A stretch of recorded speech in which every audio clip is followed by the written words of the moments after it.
the flood. Yes, Lord. Broken in peace, left all alone. But through it all, God blessed me.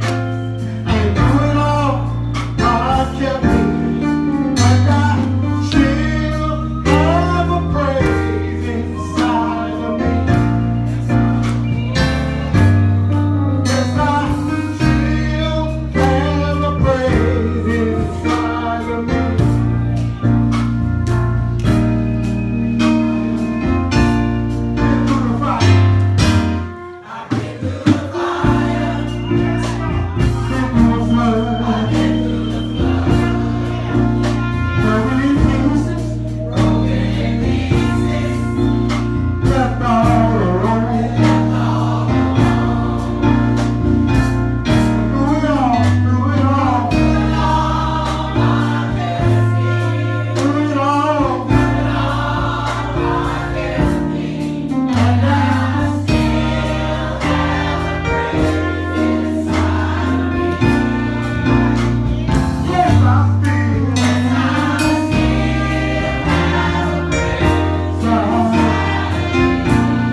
you've been through.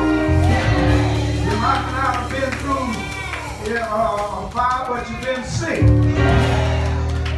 But through it all, God bless you. And God kept you. And I still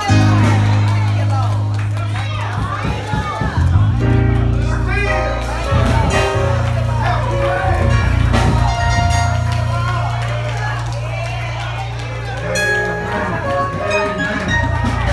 Ain't no harm in praise. This is worship service.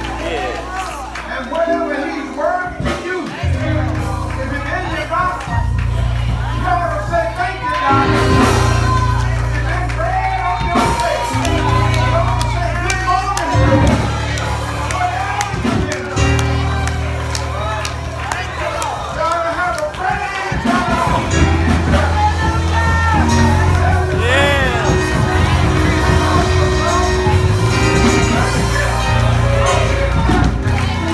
Thank you.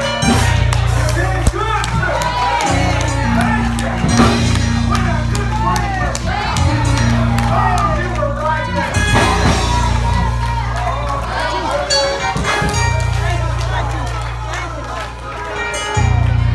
All right.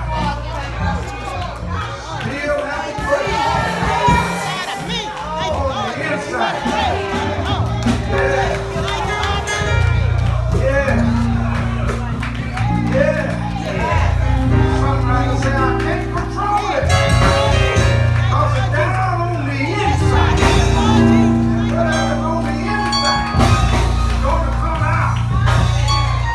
Still have a praise inside of me.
In the 6th verse of the 1st chapter of the book of Job.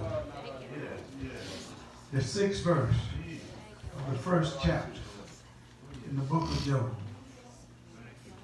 Amen. Still have a praise.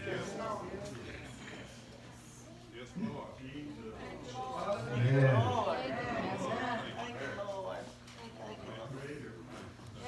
Though he slept.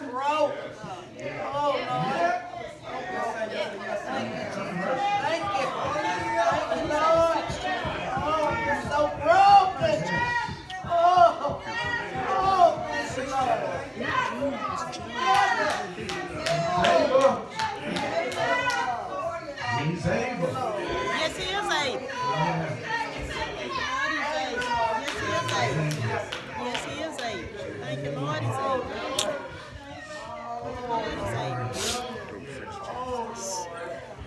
Hallelujah. Thank you, Lord.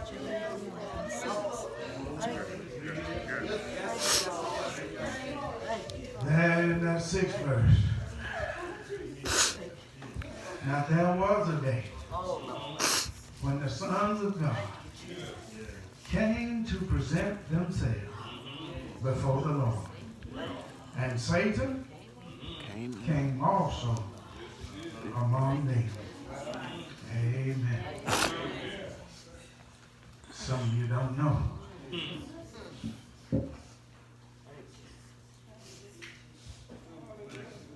Hallelujah! Hallelujah!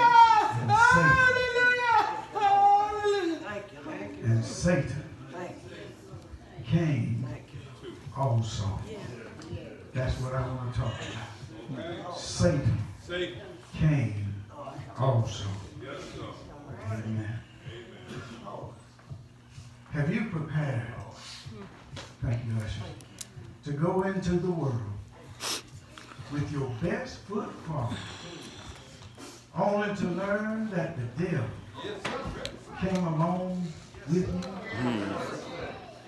The devil is a constant traveling companion, especially of the faithful, whether we want him to or not. The devil enjoys tagging along. Rodgers and Hammerstein wrote the musical Carousel, which featured the song "You'll Never Walk Alone." And the lyric says, when you walk through a storm, hold your head up high, and don't be afraid of the dark. At the end of the storm is a golden sky and the sweet silver song of a lark. And you'll never walk alone.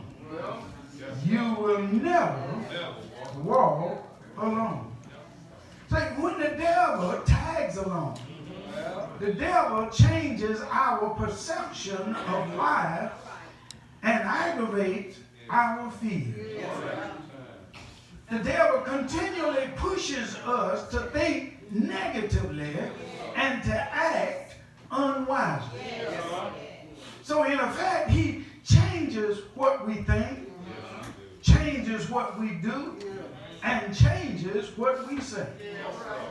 The devil never leaves us alone. In fact, he takes the words of Rodgers and Hammerstein's song and changes them to his song. And the devil said, when you walk through a storm, hold your head down. Don't take any chance because it is dark.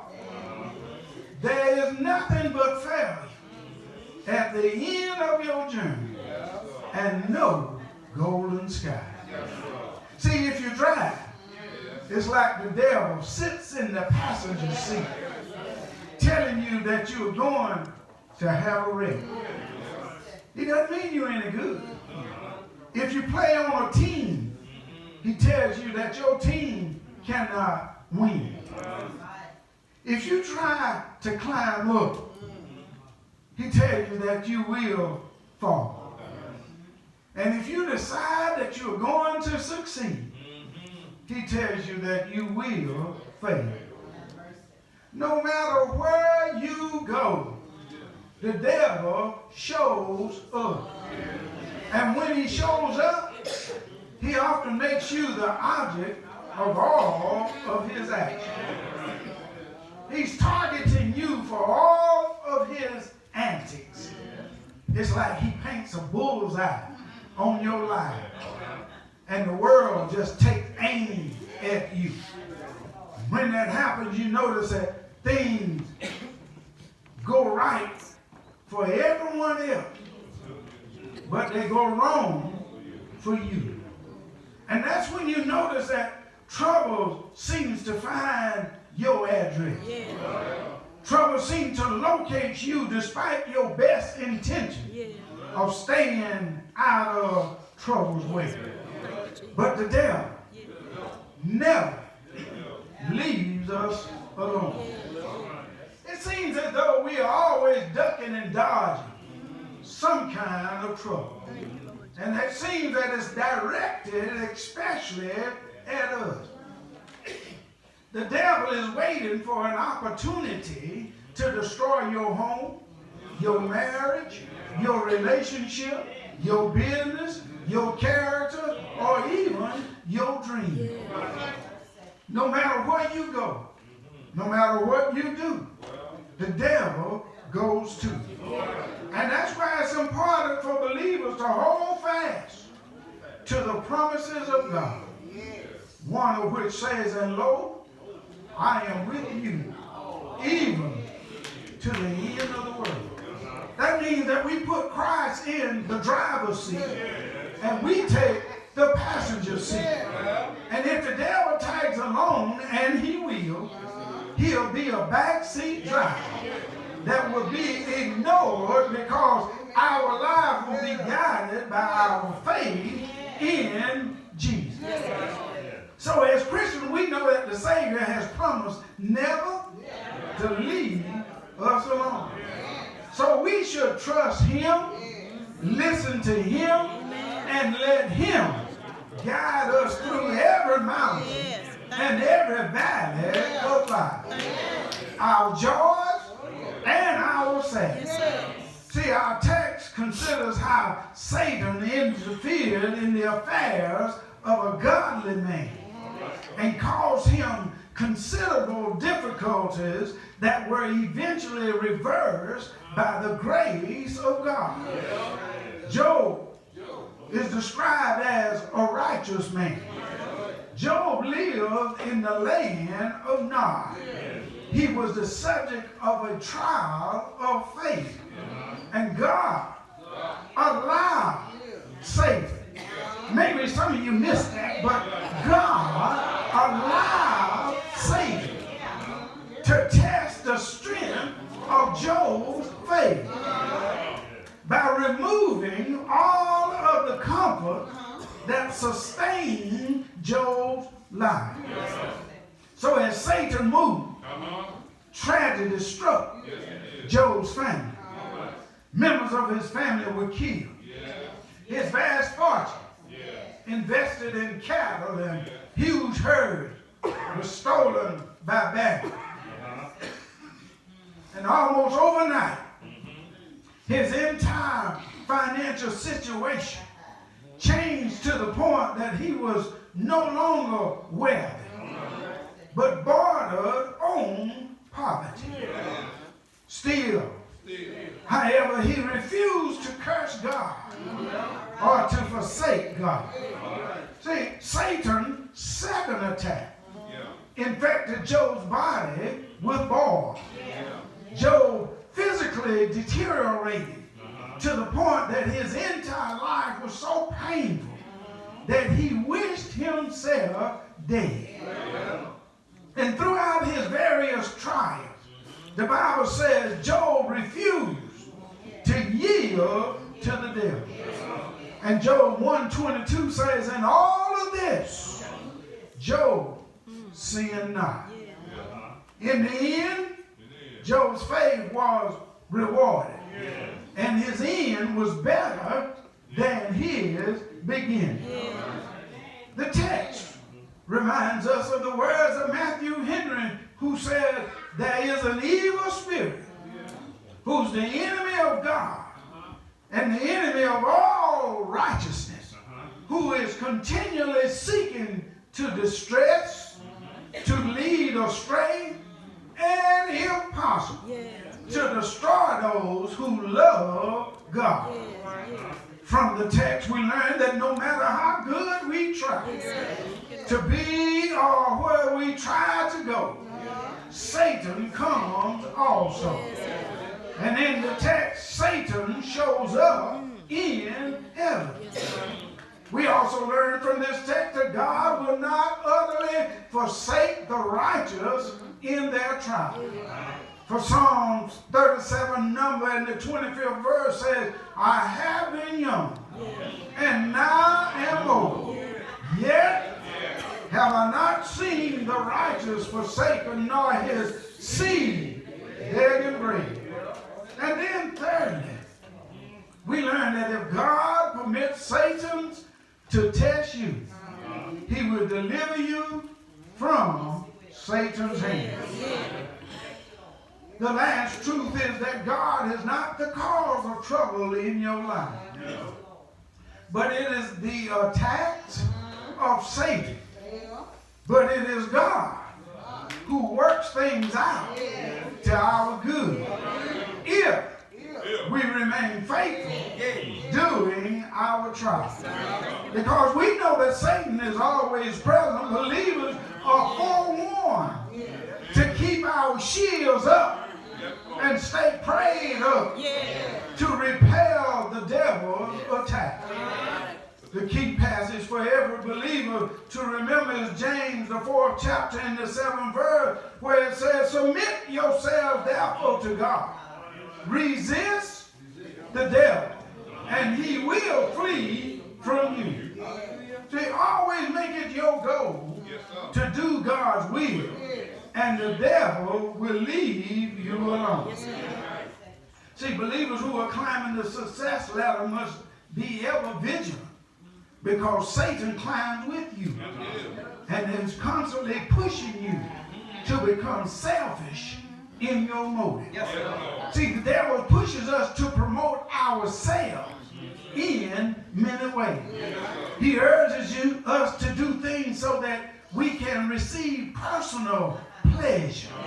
We can receive personal credit, personal praise, or personal power. Selfishness is a devil-inspired motivation, and it must be resisted. And it usually shows itself when we desire to be recognized for our service, or to receive awards or praises.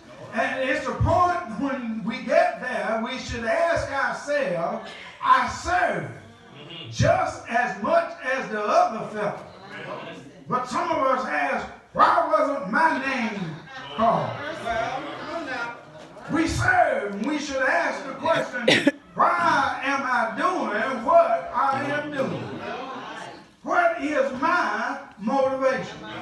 And when it is over, do I expect praise? Do I expect credit? Or do I expect power? If so, we are encouraged to resist devilish impulse. And the weapon we use to resist the devil are faith and prayer.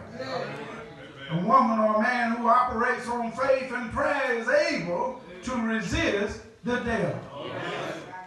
God will help us recognize that a particular act is not according to his will when we pray before we act. He will also help us to stand when the devil attacks. To resist the devil, we cannot afford to abandon our prayer lives. If we go through this week without taking time to read our Bible or share in a moment of personal prayer, our resistance will be low. Satan will find plenty of room to impose himself on our thoughts as well as our actions. See, he can't get a word in if we are constantly focused on the Lord and his kingdom. And everywhere a believer goes, the devil goes too.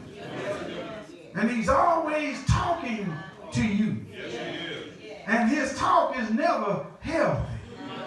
The devil talks dirty to you. He never talks positive. He never talks uplifting. He always talks dirty to you. He whispers terrible thoughts in your ear and entices you to think evil or to act evil. And when the devil and his imp come to talk dirty to you, we should remember Proverbs 1 and 10. My son, if sinners entice thee, consent thou not. See, the word entice means to lure, to pull, seduce, and attract by offering hope of some benefit. In the movies, the fictional vampire always wins the confidence of his victim and promises them immortality before he sucks them dry. See, evil people do not convince others to follow them by saying, let's do something evil. Usually they project a positive result. For instance, let's rob the store so we can get money. So we can get money. But he left out the part let's rob the store. So we can go to jail. Or you might say, let's ask that dude. He dissed us. Or he might say, we gotta protect our rep. Our reputation, that's slang. We gotta protect our rep. See, in many cases, the evil person does not force potential partners to come with them. They win their confidence through flattery and pretensions as if they are your friend. And there are four ways. Four ways the devil talks dirty to us. Number one, they offer us the opportunity for profit, pleasure, fun, or good time. Number two, they offer us the opportunity to prove ourselves to others. Oh, you can do it. Go ahead. Just slap it. You big enough. You brave enough. Go ahead. Three, he offered the prospect of anonymity. It's all right one time. Nobody would know. No one would know. Go ahead.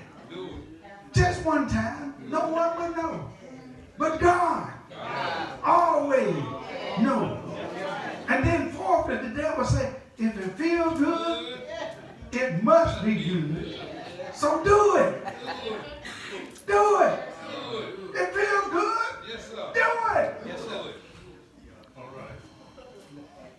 Many believers have fallen into one or more of these traps.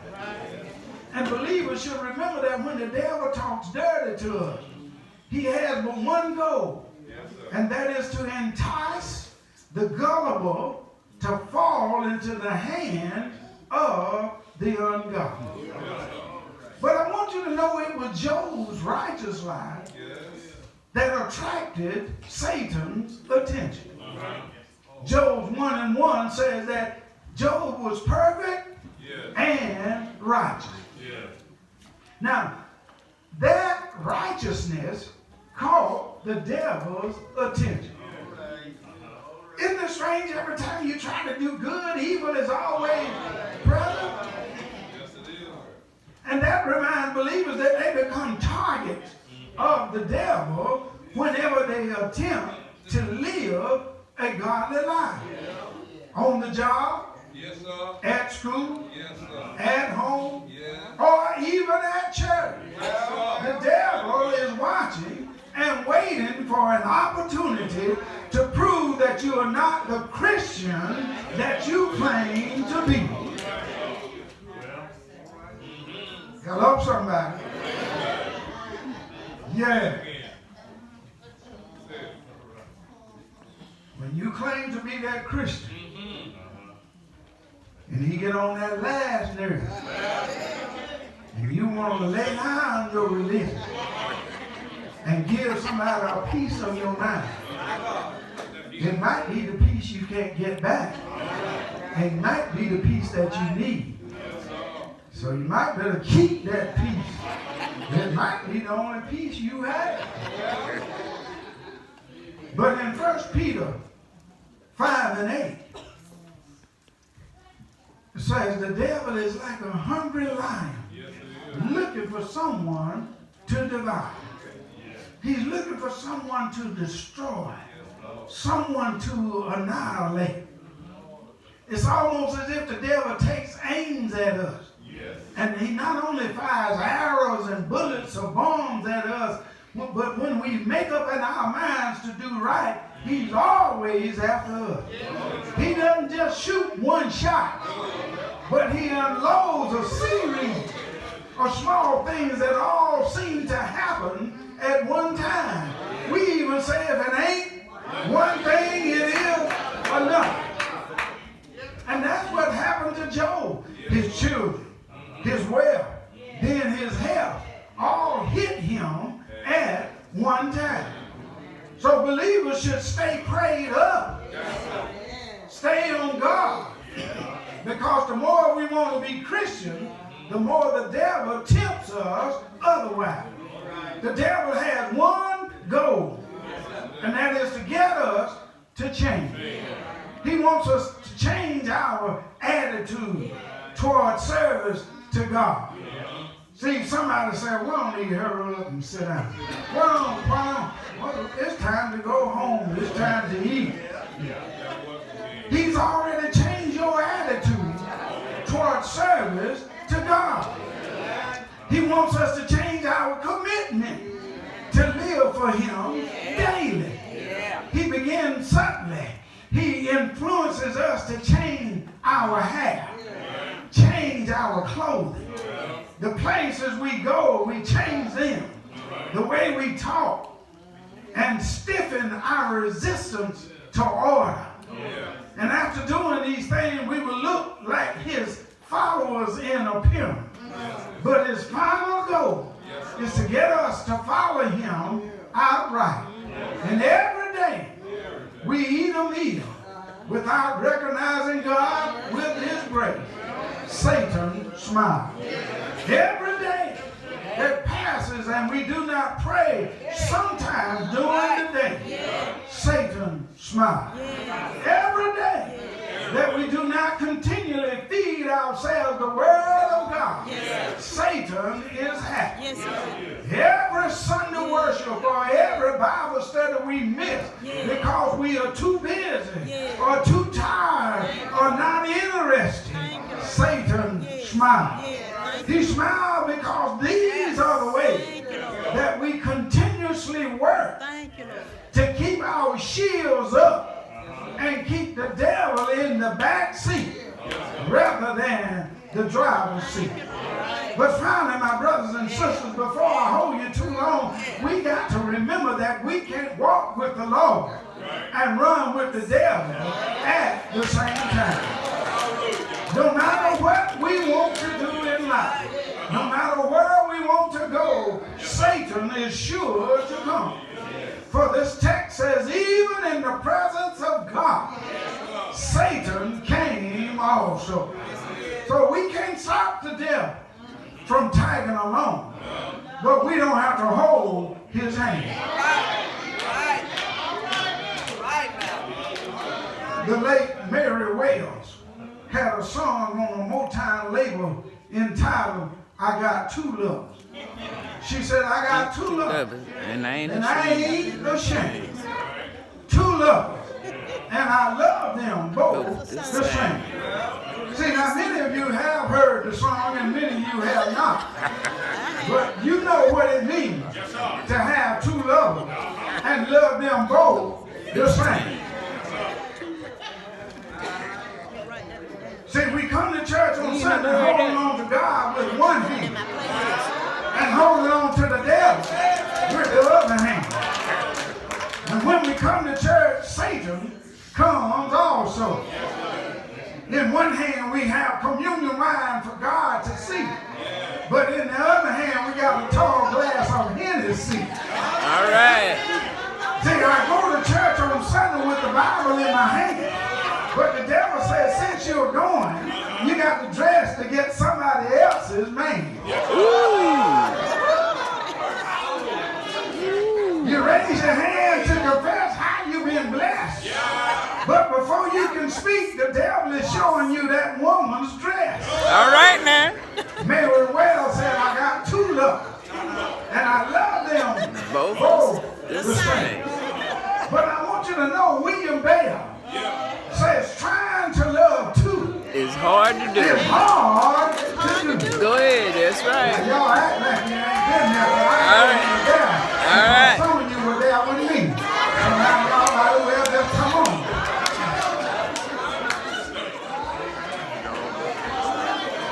I feel But you. I want you to know, Jesus said it best.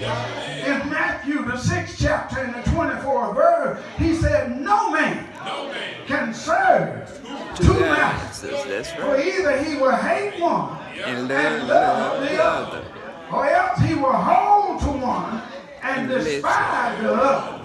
You cannot serve God and mammon. No matter where we go, Satan will come also. We can't stop him from coming along, but we sure don't have to hold his hand. And if you want to get rid of the devil, you cannot stop him from following you because you don't have the authority. And there is a devil on your job, in your class, on your team, in your home, but you can't find him because you don't have the authority. You cannot lay him off. But a person who is laid off always expect to come back to work when conditions change. You can't relocate Satan, but a person who is relocated takes the devil with him and does the same damage from a different place. But the only way to fight the devil is to do two things. Resist him, then report him to the boss. Don't wait 20 years later. Report him to the boss now. Well, somebody said, who is the boss? That's the question the psalmist asked. He said, who is the King of glory? The answer was the Lord, strong and mighty. Who is the King of glory? The Lord, mighty in battle. If you want to fire the devil, don't try to do it yourself. Take it to the Lord. When the devil gets busy, storms will rise. When the devil gets busy, winds will blow. But the Lord will hold you in the hollow of his hand. If you trust and never doubt, he will surely bring you out. Take your burden to the Lord and leave it there. You cannot fight the devil, but Jesus can. I know he can. Because Mark 17:18 tells me that a man came to Jesus whose son was stricken by a devil, causing him to fall down in the fire. But Jesus rebuked the devil, and instantly the boy was made whole. I know he can, because Matthew 8:32 tells me that a man filled with many devils came to the Lord, and he commanded the devil to come out of him and go into a herd of swine. You can't stop the devil from tagging along, but hold on to the hand of Jesus. Hold on to Jesus, who carried an old ragged cross. Hold on to Jesus, who carried the cross up Calvary's hill. Hold on to Jesus. Even on the cross, he dismissed the devil. When the thief on the left said, if you're the Son of God, save yourself and then save us. But the thief on the right said, leave him alone. He has done no wrong, but we deserve what we have done. But he looked at Jesus. Somewhere, remorse was on his face. Somewhere, repentance was in his heart. For he said, Lord, when you're coming to your king, please, sir, remember me. But then Jesus stopped from dying. He said, hold on for a little while. He said, this day thou shalt be with me in paradise. Somebody said, Jesus died on that grave, on that cross. Somebody said he died for your sins and mine. Somebody said he died, and they took his body down, buried him in a brand new tomb. Said he stayed 3 days and nights. Someone said he preached a 3-day night revival. But I don't know about you, but my Bible said he told those that was in the grave with him down in Sheol in a place of waiting. He said, get ready, get ready, get ready, get ready. Oh, T.D. Jakes didn't originate that. He told them, get ready, because I'm going back home the other side. And early Sunday morning, he rose. All power was in his hand.